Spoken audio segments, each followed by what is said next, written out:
究竟什么是第9艺术？原来早在10年前，这款游戏就已经给出了答案。它用一座朋克幻想艺术城市以及不同时代、不同风格的艺术设计，诠释了人类建筑审美的结晶。第一次见到哥伦比亚的震撼，让许多玩家至今都无法忘怀。而作为整款游戏核心的伊丽莎白，也是我目前见过最为生动的游戏角色。她的一举一动、一颦一笑，仿佛时刻都在牵动着玩家的心。而游戏中那充满反转的神级剧情和背后隐喻的反乌托邦思想，则引发了玩家对于人性的思考。从某种意义上来说，这款作品已经超越了游戏本身，足以称得上当之无愧的艺术品。但也正是它烧脑的剧情和设定，让许多玩家在通关后不仅没有看懂剧情，反而还发现自己好像快要长脑子了。那么借这个机会，黄魔就来给大家讲述这款第9艺术的巅峰神作《生化奇兵：无限》。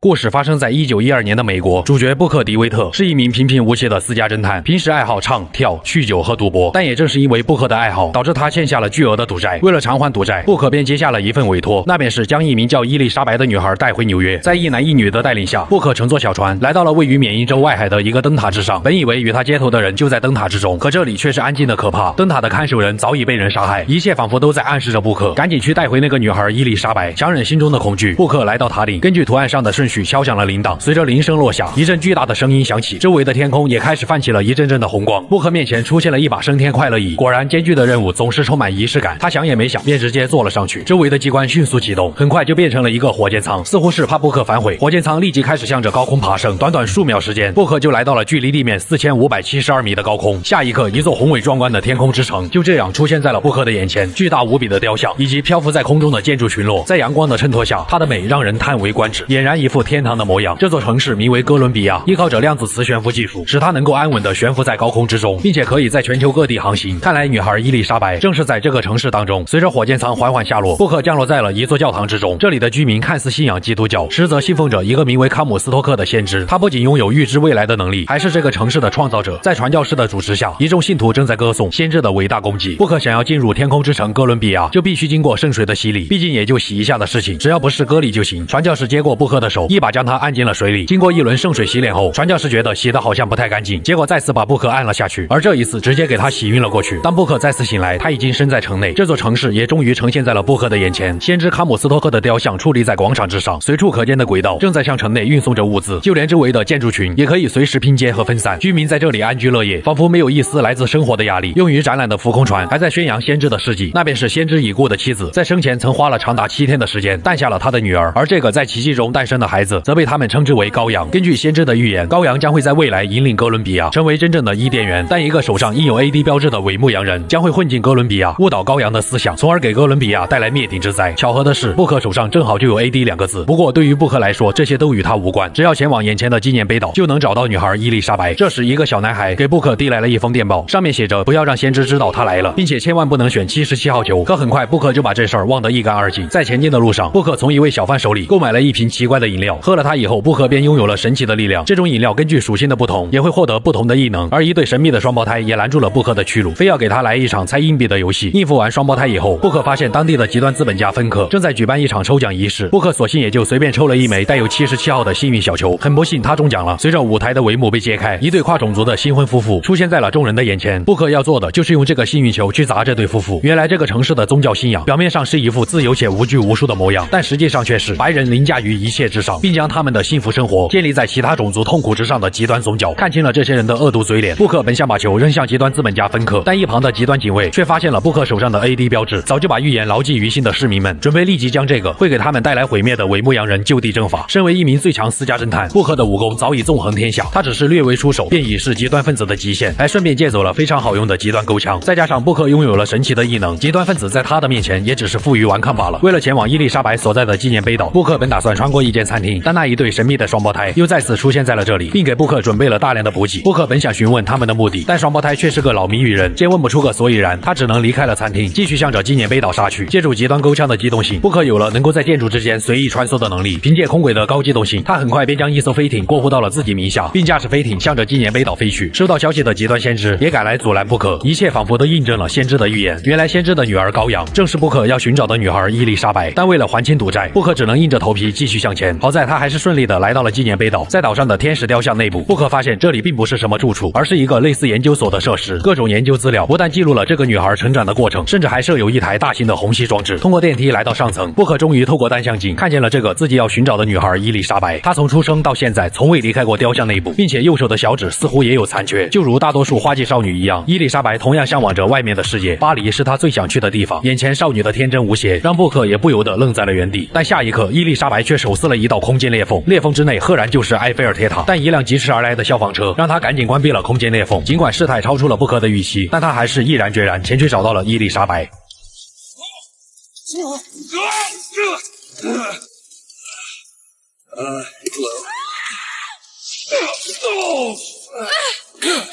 Hey! Knock it off! Stop it! Will you stop it? Not here to hurt you. Who are you? My name is DeWitt. I'm a friend. I come to get you out of Get here. away!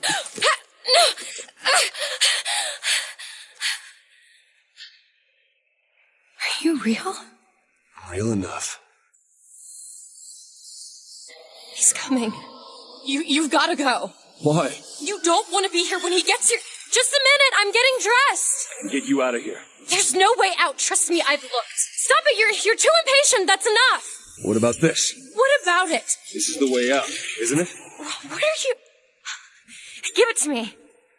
靠着委托人提供的钥匙，布克带着伊丽莎白向着外面逃去，但一只名为夜莺的机械生物却想要阻止他们离开。夜莺既是保护伊丽莎白的守卫，也是为了防止她逃走的存在。在夜莺的攻击下，天使雕像被损毁了一部分。布克本想带着伊丽莎白借助空轨逃离，但夜莺却在身后穷追不舍。哪怕是布克跌进了大海之中，夜莺也还是一头扎了进来。所幸的是，这只机械生物扛不住强大的水压，这才让布克保住了性命。当布克再次醒来，他已经身处一片用于度假的沙滩之上，而先一步醒来的伊丽莎白则跑去和游客们载歌载舞。从未接触过外界的他，对周围的一切充满了好奇。布克怎么都叫不动他，只能编出了他们要前往巴黎的谎言，才让这个女孩愿意和自己离开。但之前那对双胞胎又再次带着一对项链出现在了二人的面前。无奈之下，布克只能在两个图案之间选择了小鸟，希望他能够在将来翱翔于这片天地。伊丽莎白也确实厌倦了没有自由的生活，而想要离开这座天空之城，就必须乘坐第一夫人飞艇。二人一路来到了车站，准备购买一张前往地面的车票，可售票员却认出了他们的身份，并且打电话通知了先知的警卫。看着眼前大声密谋的售票员，布克只能表示不准说雄语。在异能的加持下，这些警卫羞愧地结果了自己的性命。第一次见到这种场面的伊丽莎白对布克杀人的行为感到非常的震惊和愤怒。在布克的解释下，伊丽莎白也明白了，想要离开这里就避免不了冲突，毕竟多来几次也就习惯了。在前往第一夫人飞艇的路上，布克遇见了当初的战友斯莱特。通过二人的谈话得知，原来布克曾是一名美国陆军，他与战友斯莱特一起参加过屠戮印第安原住民的商西河战役。这种残暴的行为也成为了布克心中挥之不去的阴影，这才导致他沉迷上了酗酒和昆特牌。而通过沿途的雕像，伊丽莎白不但得知了自己是先知的女儿，还发现自己的母亲竟然是死于一个名为黛西的人之手，并且黛西还成立了革命军，意图推翻先知的统治。但这些对于常年被软禁的伊丽莎白来说并不值得感触，她现在只想获得属于自己的自由。虽然她只是一个花季少女，但却总能在关键时刻为布克提供弹药和补给，甚至能够撕开部分空间裂缝，提供火力支援。不仅如此，常年累月的阅读书籍让伊丽莎白学会了6门窍所。至于布克的战友斯莱特，早在商西河战役之后便投靠了极端先知。既然斯莱特成为了极端分子，那么作为老战友的布克便给了他应有的极端体面。没有了阻碍，二人顺利的来到了第一夫人飞艇之上。布克也将坐标设定在了目的地纽约。可伊丽莎白也并不是那么好骗，她早就通过书籍熟知了天文地理。见瞒不过去，布克只好承认了自己想用她来偿还赌债。闻听此言，伊丽莎白委屈的掩面痛哭，并反手给了布克一个大扳手。当布克再次醒来，伊丽莎白已经不见了踪影，第一夫人飞艇也被革命军所占领，而那个谋杀先知夫人的革命军领袖黛西也出现在了布克的面前。黛西早就听闻了这个伪牧羊人的事迹，于是他告诉布克，如果想要回离开这里的飞艇，要么就加入革命军反抗极端先知，要么就去贫民窟找一个名叫林晨的枪匠，拿回革命军所需要的武器。对于当地的局势，布克自然不感兴趣，于是他毫不犹豫地选择了后者。在前往贫民窟的路上，布克再次找到了伊丽莎白。尽管他对布克欺骗自己的行为气愤不已，但眼前这个男人却是他离开这里的唯一途径。于是二人再次结伴，并来到了贫民窟。这里同时也是极端资本家芬克的工业区。贫民窟与之前的繁华都市形成了鲜明的对比。芬克靠着垄断的工业，疯狂压榨那些普通的平民。为了将劳动力压榨到极限，芬克把工作用以进行拍卖，谁完成工作的时间最短，谁就有资格上上岗。为了养家糊口，这些平民只能不断爆出更短的时间。要知道，那可是将半吨的煤炭从工厂搬运到贫民窟，明知是压榨，他们却又无可奈何。一个工人以8分33秒的时间拿下了这个工作，但另一名黑人却直接动手打晕了工人，因为他觉得自己更需要这个工作。卷到这种程度，简直就是资本见了落泪，犹太看了惭愧。随后二人来到凌晨的枪铺，但却只看见凌晨的夫人在佛前祈祷。通过夫人口中得知，凌晨因为帮助革命军，已经被极端资本家芬克带走。芬克其实对宗教毫无兴趣，他抓走凌晨也是因为革命军一旦成功，那么他就无法继续肆意压榨劳工。当二人在监狱中找到凌晨的时候，芬克的手下为了逼问出革命军的情报，已经把凌晨折磨致死。而那一对双胞胎又再次出现在了这里，兄妹俩一个捧哏一个逗哏，为正在犯难的二人提出了解决办法。原来伊丽莎白打开的空间裂缝居然是另一个平行世界，但目前只能开启同样地点的不同时空，因为纪念碑岛上的天使雕像中有着可以限制他能力的虹吸装置。这也就解释了为何伊丽莎白在这么多年的时间里都无法逃出天使雕像。他们现在想要找到革命军的武器，就得进入另一个凌晨还未死去的平行世界。目前也顾不上那么多，伊丽莎白当即撕开了一道空间裂缝，他们就这样来到了第二个平行世界。果然，这个世界里的凌晨没有被杀害，但他老婆却变成了白人女性，他的信仰对象也从佛教变成了极端先知。因为穿越平行世界会带来副作用，那就是伊丽莎白所在的世界中那个死去的凌晨的记忆会与第二个平行世界的凌晨融合，导致第二个凌晨被海量的记忆冲击到精神失常。好在凌晨还活着，只是打造武器的工具被警卫收缴到了贫民窟警局。于是二人再次动身，前去找到了制造工具，可由于工具实在太大，他们根本无法将之带回去。伊丽莎白索性一不做二不休，再次扯开了一道空间裂缝，赫然发现第三个平行宇宙里工具还未被带到警局，这也就意味着工具一定还在凌晨的家里。他们当即进入了第三个平行世界，可在第三个世界里，贫民窟早已沦为了硝烟四起的战场。这个世界里的黛西不但获得了凌晨的武器，还率领革命军和极端分子们开始了决一死战。不仅如此，第三个世界里的布克不仅选择帮助革命军对抗极端先知，还在与极端分子战斗的过程中英勇牺牲。大量的记忆涌进布克的脑海，导致他流出了鼻血。革命军见到死去的布克竟然复活了过来，顿时士气大涨，开始向着工厂大举进攻。可战火的蔓延也让革命军杀红了眼，无论是普通的平民还是凌晨夫妇，都因为这场战争失去了生命。或许在极端先知和黛西的眼里，他们的目的一直都是为了权力，平民的生死对他们来说并不重要。伊丽莎白怎么也没想到自己打开平行世界会引发这样的后果，她的内心也产生了深深的负罪感。对于布克来说，哥伦比亚由谁掌控也只不过是换个名字罢了，他们现在要做的就是前往工厂，坐上第一夫人飞艇离开这个城市。可在路上，黛西却联系上了布克，他声称自己眼睁睁看着布克牺牲，但如今他又再次出现，这将会导致黛西的革命军领袖地位产生动摇。死人有些时候比活人更有用。从这一刻开始，布克成为了黛西眼中的冒牌货，革命军也从队友变成了敌人。当二人杀到工厂的上层后，黛西已经攻占了整个工业区，并且极端资本家芬克也被他一枪带走。愤怒和仇恨让黛西失去了理智，他甚至想除掉芬克的儿子。伊丽莎白自然不会坐以待毙，他悄悄地来到了黛西的身后，用一把剪刀劝住了黛西。由于这是他第一次劝人，内心遭受打击的伊丽莎白不顾一切地跑进了第一夫人飞艇的房间内，把自己锁了起来。见事已至此，布克干脆前去启动了飞艇，而伊丽莎白也从房间内走了出来。她不但剪去了自己的长发，还换上了母亲曾穿过的衣服。原本天真且单纯的眼神里，也因为人性的残酷变得越发伤感和阴沉。经过了这段时间的相处，布克也产生了对这个女孩强烈的保护欲，是否带她前往纽约已经不再重要。可那只看守伊丽莎白的夜莺却不会就这样轻易放他们离开。夜莺只是一个冲锋，便让飞艇坠回了地面。当二人离开飞艇残骸，那对双胞胎又再次出现，他们给了布克一张说明书，上面记载着如何控制夜莺。如果想要避免夜莺的阻拦，就必须从极端先知手里拿到控制夜莺的口琴。如今二人想要离开这里，就必然无法绕开极端先知，他们只能一路向着先知的家中赶去。此时革命军已经打到了上层的广场，那些平时自持高人一等的白人也在想方设法逃离这里。到底谁是正义的一方，似乎已经不再重要。至于那对双胞胎，也随着二人的前进，逐渐揭开了包括哥伦比亚在内的神秘面纱。双胞胎的妹妹名叫罗莎琳，哥哥则叫罗伯特。也正是妹妹罗莎琳发明了能够使哥伦比亚漂浮在空中的量子磁悬浮技术。而这座城市本来是美国用来宣传科技成果的一座浮空战舰，但发起这个项目的极端先知可不会让自己创造的城市变成区区一个展览品。恰好在期间，当时的东方大国发起了反抗西方的运动，于是极端先知未经允许控制哥伦比亚，前去攻击了东方大国的城市。极端先知明白这一回去肯定地位不保，于是他与美国断绝关系，带着哥伦比亚消失在了天空之中，这才让先知得以发展自己的极端宗教。当然，罗莎琳不仅仅只发明了量子磁悬浮技术，在极端先知的支持下，他还发明了能够制造空间裂缝的机器，并将另一个平行世界的男版自己带到了这个世界。而这个人就是罗莎琳的哥哥罗伯特。也就是说，这对双胞胎其实是两个不同世界的同一个人。也正是因为空间裂缝，才让极端先知能够通过其中的未来景象做到预知未来，从而知道布克将会前来带走伊丽莎白，这才将伊丽莎白囚禁在纪念碑岛。但使用这种机器也是有代价的，结果就是导致了极端先知再也无法生育。为了寻找继承人，先知就在双胞胎的帮助下，利用空间裂缝到另外一个世界买下了一个女婴，并将之取名为伊丽莎白。而先知向外界的说法也就成了夫人用7天时间诞下羔羊。不过这样一搞，先知夫人怎么可能咽得下这口气？她觉得伊丽莎白一定是先知和双胞胎妹妹罗莎琳的极端私生子，想要把先知的行为公诸于世。但这无疑疑触犯到了先知的底线，于是他谋杀了自己的夫人，并将罪名嫁祸给了夫人手下的一名非裔女佣，而这名女佣正是革命军的领袖黛西。空间裂缝导致的一系列悲剧，也让双胞胎对于过度干涉时空而感到自责。兄妹本打算让伊丽莎白重获自由，但提前收到消息的先知却趁他们在对空间裂缝进行实验的时候炸毁了实验室。阴差阳错之下，兄妹二人被炸碎到了无数个平行世界之中，导致他们成为了量子形态，从此能够永生不死的活在无限的时空里。而布克会来这里寻找伊丽莎白，也正是受到了这对双胞胎的委托。回到现在，伊丽莎白也早就厌倦了像囚鸟一样的生活，她希望布克无论如何都不要让夜莺将自己带回去。其实不用这个女孩说，一路的相处早就让布克下定决心，不惜一切代价也会帮她实现这个愿望。他们迅速赶到了极端先知的家门口，但门口的指纹识别系统却不会因为伊丽莎白看着像先知夫人就让他们顺利通过。无奈之下，二人只好打起了先知夫人的主意，因为夫人的尸体并没有下葬，而是被完整的保存在了玻璃罐中。只要凭借夫人的指纹，他们就能通过指纹识别系统。但极端先知却早就将这一切看在了眼里，他利用虹吸装置将伊丽莎白的部分力量转移到了夫人的尸体上，导致夫人以灵体的形式冲出了棺椁。伴随夫人的再次苏醒，伊丽莎白也通过空间裂缝知道了自己不是先知的女儿。她向夫人吐露了自己的心声，虽然彼此都恨对方，但他们都是这场阴谋的受害者。为了让先知这个罪魁祸首得到应有的惩罚，夫人帮助他们打开了大门。眼见距离首任极端先知仅一步之遥，夜莺却又再次出现，并且这一次他对布克起了杀心。眼见布克陷入生命危险，伊丽莎白只能不断对夜莺道歉，并要求他把自己带回去，这才让夜莺放过了布克。无可奈何的布克只能眼睁睁看着双眼含泪的伊丽莎白被夜莺带走，但布克又岂能任由这一切发生？哪怕杀遍整个天空之城，他也要把伊丽莎白救出来。可就在追逐夜莺的途中，布克却意外地穿过了另一道空间裂缝，来到了数十年后的平行世界。这里的雕像已经变成了伊丽莎白的模样，并且残留的空间裂缝还在不断出现伊丽莎白痛苦的求饶声。原来这个世界里的伊丽莎白并没有等来救自己的布克，尽管遭受了非人的折磨，她也还是宁死不从。但最终时间磨平了一切，数十年的等待让伊丽莎白认清了极端现实，选择了继承先知的宗教和意志，并在晚年对地面世界发动了全面战争。或许是为了弥补当初的遗憾，也可能是为了不让当初的自己在晚年变成和自己一样的暴君，于是他耗尽了所有的力量，把现在的布克带到了自己的面前，并拿出了一份可以操纵夜莺的口琴乐谱，让布克转交给过去的自己。说罢极端伊丽莎白，便将布克重新送回了1912年。带着满腔的怒火，布克来到一处极端实验室，发现伊丽莎白正在被实验人员疯狂抽取力量，导致他遭受了难以想象的痛苦。见到这一幕，布克赶紧前去关闭了实验仪器，随之而来的便是一道可怕的空间裂缝出现。龙卷风带着摧毁停车场的气势带走了2位实验人员，布克这才得以来到伊丽莎白面前，将她背后的实验仪器拔了出来。此时的伊丽莎白已经不在乎自己是否能离开哥伦比亚，她要去找到造成这一切的真凶——极端先知康姆斯托克。但布克对于这件事却有自己的想法。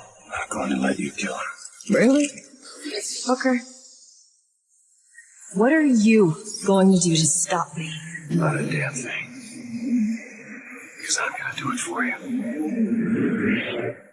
接下来便是布克展现自己最强侦探的时刻，没有任何一个极端分子能够在他手下走过3招。就这样，他们一路杀到了先知的面前。这个一切罪恶的始作俑者，竟然在看见伊丽莎白后，还大言不惭地说着这么多年没见，长高了这样的话，甚至真的像一位亲生父亲一样为他擦拭手上的污垢。可千不该万不该，先知竟然提起了伊丽莎白的手指，还让他去问布克究竟是怎么回事。这一刻，布克再也忍不住了，他直接将先知的头像皮球一样放在了水池上。因为这个极端分子不但拘禁了伊丽莎白终生，还切断了他的手指，甚至还想嫁祸到自己头上。最终，这位最大滔天的极端先知在扑腾了几下之后，被布克溺死在了圣水中。随之而来的就是布克再次流出了鼻血，而伊丽莎白显然是听进去了，她想要知道先知口中的手指是什么意思。如今唯一的办法就是破坏纪念岛上的虹吸装置，以彻底释放伊丽莎白的能力和了解全部的真相。然而革命军也已经打到了飞艇之上，靠着未来的自己提供的极端乐谱，伊丽莎白成功的让夜莺前来保护他们。凭借布克本身就天下无敌的功夫，再加上夜莺的辅助，革命军的飞艇舰队被他们打得溃不成军。二人也得以来到了纪念碑岛的附近。布克接过伊丽莎白手中的口琴，再次召唤了夜莺，这台无往不利的战争机器，仅凭一个冲锋就彻底摧毁了天使雕像。这一刻，伊丽莎白成为了神，无数平行世界的景象涌入了他的脑海，被限制的能力也彻底得到释放。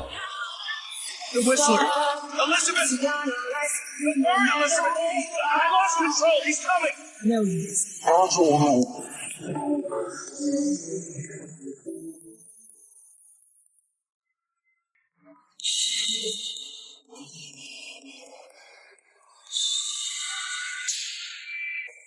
It's okay. It's all right. I'm here. Just let go. There you go. There you go. Elizabeth, I'm sorry.